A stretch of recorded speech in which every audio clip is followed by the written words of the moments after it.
Hello friends, welcome back to my channel mehndi design and art. आज मैं आपके लिए बहुत ही सुंदर मेहंदी डिज़ाइन लेकर आई हूँ। इस करवा चौथ पर आप अपने हाथों से मेहंदी बना सकती है। बहुत ही आसान मेहंदी डिज़ाइन है।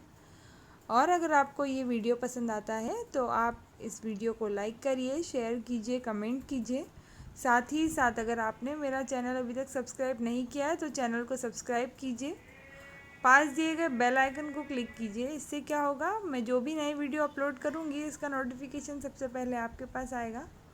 तो वीडियो को लास्ट तक देखते रहिए।